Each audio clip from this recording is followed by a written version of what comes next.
દરેક રોજ સોમવાર સોમવતી અમાસ.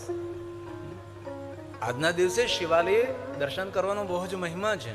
જે ન ગયા હોય એ જાજો. ભલે તમે તારે સાંજે જજો, રાતના 12 વાગ્યા સુધીમાં જાજો. સોમવતી અમાસ તીર્થ સ્નાન, સોમવતી અમાસ મહાદેવનું દર્શન, શિવને પ્રિયમાં પ્રિય વાર સોમવતી અમાસ. શિવરાત્રિ તો છે જ, હર સોમવાર તો છે જ. ત્રયોદશી છે, પ્રદોષ છે. પ્રદોષ કોને કહેવાય ખબર નથી. બોલવા તમને બોલાવ્યા છે, અમને શા માટે પૂછો છો? પ્રદોષ ત્રયોદશી પૂર્ણ થતી હોય, ચતુર્દશીનો પ્રારંભ થતો હોય, બંને તિથિનું મિલન હોય અને પંચાંગમાં સમય લખેલો હોય છે. એ સમયને પ્રદોષનો સમય કહેવાય છે. એ યાદ ન રહે તો ત્રયોદશીના સંધ્યા સમયનો સમય એને પણ પ્રદોષ સમજી શકાય છે. એ પણ યાદ ન રહે તો ત્રયોદશી કૃષ્ણ પક્ષની ત્રયોદશીને દિવસે સવારમાં જે દ્વિજ ચંદ્ર ઉદય પામે, ચંદ્રની ઉપસ્થિતિમાં ભગવાન શિવની પૂજા કરવી, તેને પણ પ્રદોષ દર્શન, પ્રદોષ પૂજા કહેવાય છે. પ્રદોષ પૂજા કરવાથી જીવનના દરેક દોષમાંથી મહાદેવ આપણને મુક્ત કરે, પરમાત્માના દરબારમાં નિર્દોષ આપણે રહીએ. તેથી તે પ્રદોષ પૂજાનો મહિમા છે. ક્યારે પણ મહાશિવરાત્રિના દિવને જો સવારમાં ચંદ્ર દર્શન થઈ જાય તો શિવ દર્શન સમજવું. શુક્લ પક્ષની દ્વિજ સાંજે 5, 5:30, 6, 7 વાગે દર્શન થાય. પણ કૃષ્ણ પક્ષની ત્રયોદશીને દ્વિજ ચંદ્ર સવારમાં દેખાય. ક્યારે જો સવારમાં વહેલા ઉઠી ત્રયોદશી હોય, ચતુર્દશી હોય, ત્યારે સવારમાં દ્વિજ ચંદ્રનું દર્શન થાય. એ ચંદ્રની ઉપસ્થિતિમાં મહાદેવની વિશેષ પ્રકારે પૂજા કરવી તો મનુષ્ય પોતાના દોષોમાંથી મુક્ત થાય. જેને પ્રદોષ પૂજા તરીકે આપણા શાસ્ત્રોમાં ઓળખવામાં આવે છે. પ્રદોષ પૂજા અલગ અલગ બહુ બધા શાસ્ત્ર ભેદથી વિધાન બતાવ્યા છે. આ શાસ્ત્રમાં અલગ કયું કલ્પભેદથી બધી કથાઓ અલગ અલગ મળી શકે છે. વિવાદ નથી, એક સંવાદ છે, એક જાણકારી છે, જ્ઞાન છે, એક સમજણ છે, એક સમજ છે. યાદ રાખવા માટે, મહાદેવના ભક્તો માટે સમય, અવધિ, સંજોગ, યોગ કરવાથી કઈ રીતે આપણે જીવનમાં આગળ વધી શકીએ છીએ. તો કૃષ્ણ પક્ષની ત્રયોદશી તેને શિવરાત્રિ કહેવાય છે. જે રૂપાણી સાહેબે કહ્યું એને શિવરાત્રિ કહે છે. અને 12 મહિને જે આવે તેને મહાશિવરાત્રિ કહેવાય છે. અને જે આપણે શિવરાત્રિ તરીકે દર માસની કૃષ્ણ પક્ષની ત્રયોદશી તેને શિવરાત્રિ કહીએ છીએ, તેને ત્રયોદશી કહેવાય છે. ત્રયોદશીને દિવસે સવારમાં વહેલી સવારે ચંદ્રની ઉપસ્થિતિમાં મહાદેવની પૂજા કરવામાં આવે તો તેને પ્રદોષ પૂજા કહેવાય. અથવા બંને તિથિનું મિલન તે સમયે શિવની પૂજા કરવામાં આવે તેને પ્રદોષ પૂજા કહેવાય. અને ક્યારેય પણ મહાશિવરાત્રિના દિવસે સવારમાં દ્વિજ ચંદ્રનું દર્શન થાય. આ વખતે મહાશિવરાત્રિના દિવસે સવારમાં ચંદ્ર દર્શન થયું હતું તો તેને શિવ દર્શનનું ફલ પ્રાપ્ત થાય. જો આવો અવસર ક્યારે મળે તો ચૂકવો જોઈએ નહીં. પ્રદોષ પૂજા જરૂર.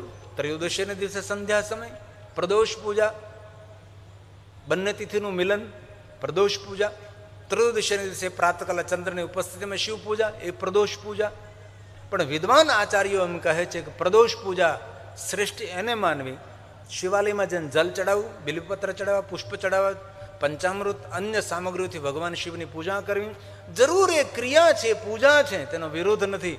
પણ વિદ્વાન આચાર્યો એમ કહે છે કે પ્રદોષ પૂજા એને સમજવામાં આવે કે માણસ પર દોષ જોવાનો બંધ કરે, એ મોટામાં મોટી પ્રદોષ પૂજા કહેવાય છે.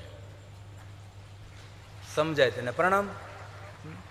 પ્રદોષ આપણું જીવન જાજે ભાગે વધારે બીજાના દોષ જોવામાં જ હોય છે, જતું હોય છે. પર દોષ જોવા નહીં, કોઈના છિદ્રો નહીં જોવા, કોઈના દુર્ગુણ નહીં જોવા. પ્રદોષથી જે મુક્ત બને છે તેને પ્રદોષ પૂજાનું ફલ પ્રાપ્ત થાય છે.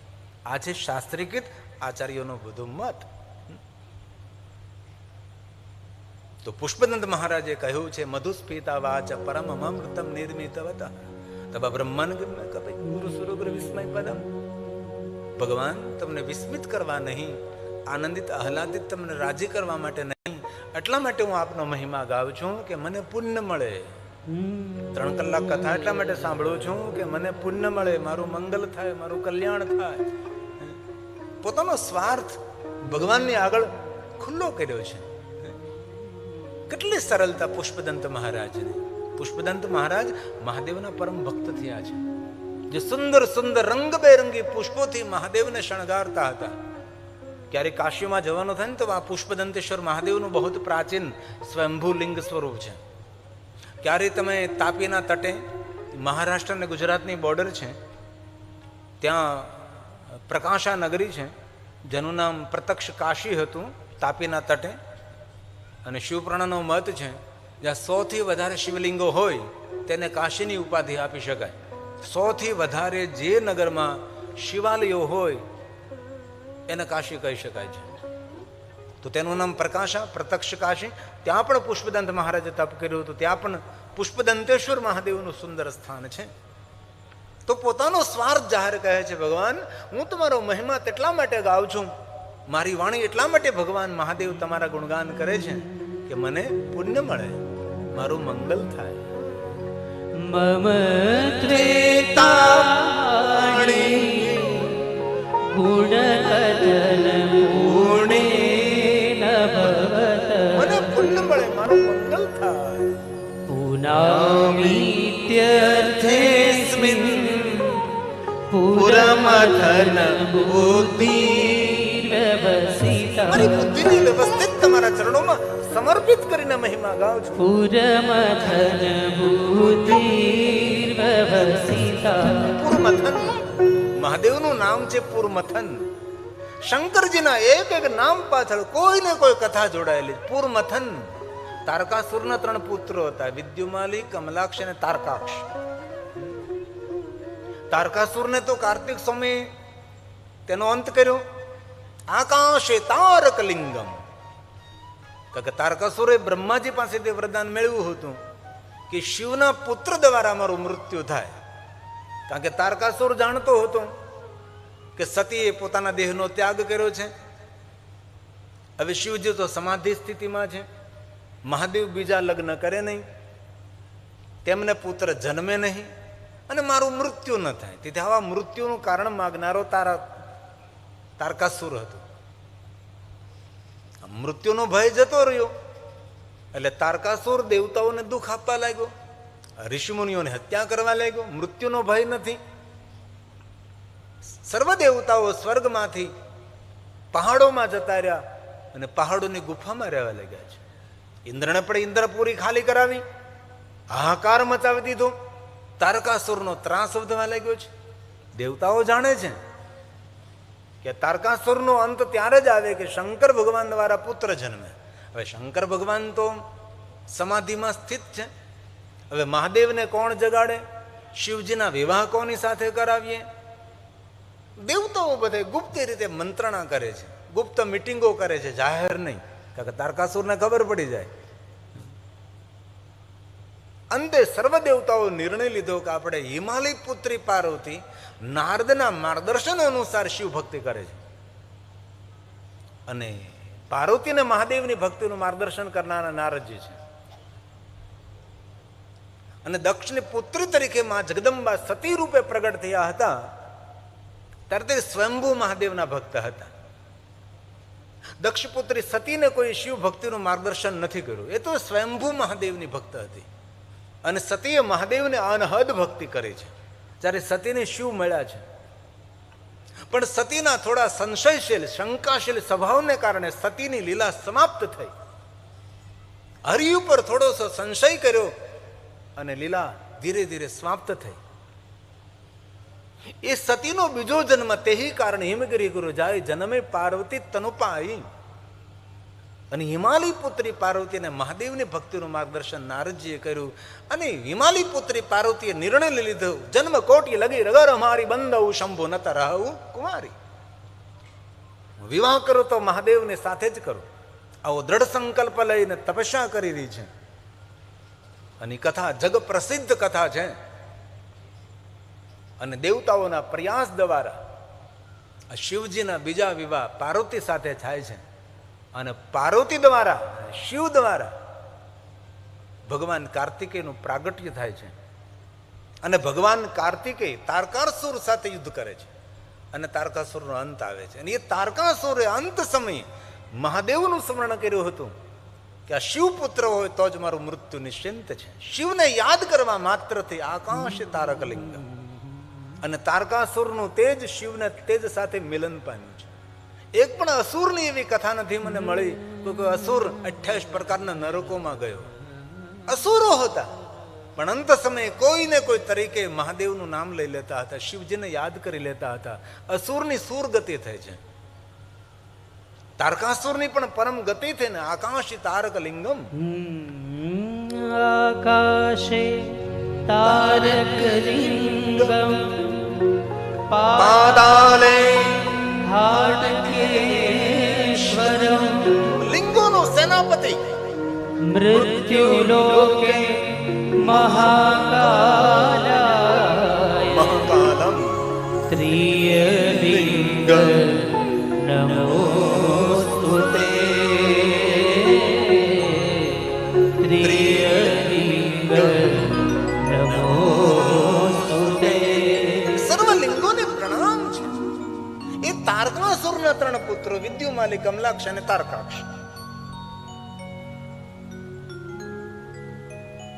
એ જાણતા હતા કે અમારા પિતાનું મૃત્યુ દેવતાઓ દ્વારા, કાર્તિક સ્વામી દ્વારા થયેલું અને અમારા પિતા તારકાસુરે બ્રહ્માજીનું તપ કરેલું. એટલે છોકરાવે ત્યાં જ પહોંચ્યા, તારકાસુરની પાસે જ ગયા. તારકાસુરના દીકરાઓ બ્રહ્માજી પાસે જ ગયા છે. કારણ કે પેઢીઓમાં જે ગવાતું હોય ને જે વવાય એ જ ઉગવાનું છે ને.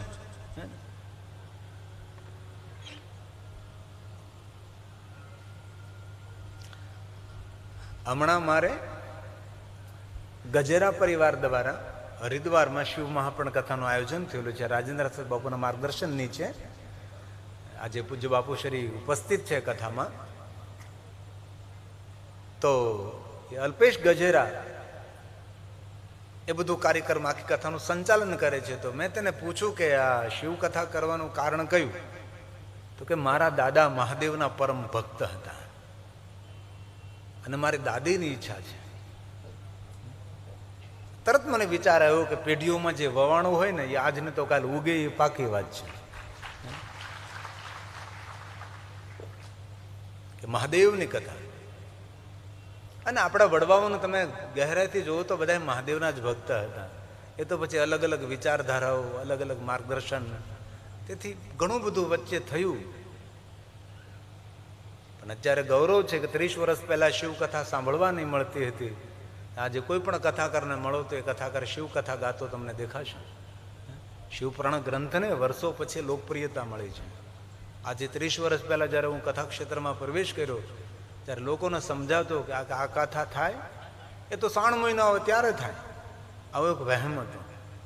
શિવજી પ્રત્યે આટલી બધી ગલત ફહેમી સમાજની અંદર ફેલાયેલી હતી, હજી પણ ફેલાયેલી છે જ. ખોટી ધારણાઓ છે. આ વિદ્યુમાલી, તારકાક્ષ અને કમલાક્ષ પિતાજીએ જેમની આરાધના કરી હતી એમની પાસે પહોંચી ગયા. બ્રહ્માજીની ઉપાસના, પણ બ્રહ્માજી પાસેથી એવું વરદાન મેળવેલું કે 1000 વર્ષે આ 3 નગરો એક સિદ્ધ એ બાણ આરપાર ઉતરે તો 3 નગરો બળીને ભસ્મ થાય. અને 1000 વર્ષે એ પલ જો શિવજી ચૂકી જાય તો બીજા 1000 વર્ષ અમે જીવીએ. આવું વરદાન બ્રહ્માજીએ વિદ્યુમાલી, તારકાક્ષ અને કમલાક્ષને આપેલું. અને એ હેતુથી તેનો મૃત્યુનો ભય જતો રહેલો હતો. અને અસુરા ધર્મ વિરોધી હતા, પણ 3 અસુરોને ખબર હતી કે શિવ દ્વારા જ અમારું મૃત્યુ છે. તો 3 નગરોમાં અન્ય કોઈ ભગવાનની પૂજા, યજ્ઞ, અર્ચન કુછ ભી નહીં, પણ 3 નગરોમાં મહાદેવની ભક્તિ કરવાની છૂટ હતી. 3 નગરોમાં શિવાલયો બનાવ્યા હતા. 3 નગરોમાં સૌ શિવ દર્શન કરતા હતા, શિવ પૂજા કરતા હતા. કારણ કે અસુરો જાણતા હતા કે શિવ દ્વારા આપણો અંત છે અને શિવની જો ઉપાસના કરતા રહીશું શિવ સ્વયં એના ભક્તોનો કોઈ વિનાશ ન કરે, તેથી આપણી રોજ માટે સુરક્ષા રહે. આવા ભાવથી આ 3 અસુરો એ 3 નગરોમાં શિવ ઉપાસના કરતા હતા. 1000 વર્ષ થવાની તૈયારીમાં સૌ દેવતા શિવની પાસે ગયા. ભગવાન બ્રહ્માજી આવું વરદાન આપ્યું છે અને તમે આ ધનુષ બાણ હાથમાં લ્યો અને આ 3 નગરોને આરપાર કરો. પુષ્પદંત મહારાજે સુંદર રચના કરેલી છે. અને જો તમે એક પલ માટે ચૂકી જશો તો બીજા 1000 વર્ષ જીવશે. તમે 3 નગરોને બાળીને ભસ્મ કરો ત્યારે મહાદેવ પ્રસન્ન મુખમુદ્રાથી કહે છે, દેવતાઓ મને એક જવાબ આપો, તમારો કોઈ ભક્ત હોય એનું તમે અહિત કરો? દેવતાઓ કહે નહીં. બીજો કોઈ અહિત કરે તો તમે કરવા દો? તો કે નહીં. તો શું કરવું? મહાદેવ કહે, 3 અસુરો મારા પરમ ભક્ત છે, એમનું હું તો અહિત ન કરું, પણ દુનિયાના કોઈ દેવતા પણ તેમનો અહિત ન કરી શકે. તો ભગવાન તેના માટે કોઈ માર્ગદર્શન કરો અમે. ત્યારે શિવજીએ સ્વયં કહ્યું કે એક કાર્ય થઈ શકે. એ 3 અસુરો જો શિવ ભક્તિથી ભ્રષ્ટ થાય અને મારી ભક્તિ, મારી સાધના, મારી ઉપાસના છોડી દે તો જરૂર એ 3 નગરોને બાળીને ભસ્મ કરી શકો છો. પણ જો શિવ ભક્તિ છોડે તો પુરમથન, શિવજીનું નામ એક શબ્દની પાછળ કેટલી કથા જોડાયેલી છે. રથ ક્ષોણિયંતા. ભગવાન મહાદેવની અદ્ભુત લીલા છે, જે પુષ્પદંતે સુંદર રચના કરી છે. તેને પૃથ્વીનો રથ બનાવ્યો, સૂર્ય અને ચંદ્રના પૈડાઓ બનાવ્યા છે, સ્વયં બ્રહ્માજી શાંતિ બન્યા છે. કેટલી સુંદર રચના કરી કથાની અંદરથી કથા. રથ ક્ષોણિયંતા શતદ્રુતિરગેન્દ્રોધનુરથો રથાંગે ચંદ્રાર્કો. અર્ક સૂર્ય, ચંદ્રાર્કો, રથ ચરણ પૈડાઓ. રથ ચરણ પાડી શરૈતી દીર્ઘક્ષોસ્તે કોયમ ત્રિપુર આડંબર, આડંબર, આડંબર. પુષ્પદંત કહે ભગવાન, એક ભ્રુકુટી માત્ર જે જગતનો આપ અંત કરી શકો, અને એ એક 3 અસુરને મારવા માટે એટલું મોટું આડંબર કર્યું છે. પણ ભગવાન આપની લીલા ભક્તો માટે મંગલકારી છે, ભક્તો માટે કલ્યાણકારી છે. હૃદયે ક્રીડન્ત્યો ન ખલુ પરતંત્રા પ્રભુધિય. ઈશ્વર પરતંત્ર ન હોય, ઈશ્વર સ્વતંત્ર હોય. એના માટે શું કરીએ મહાદેવજી? મહાદેવ સ્વયં કહે છે કે આપ એક કાર્ય કરો, 3 અસુરોને મારી ભક્તિથી ભ્રષ્ટ કરો. એના માટે શું કરવું પડે ભગવાન? મહાદેવ કહે છે તમે શ્રી હરિ પાસે જાઓ, ભગવાન વિષ્ણુ પાસે જાઓ,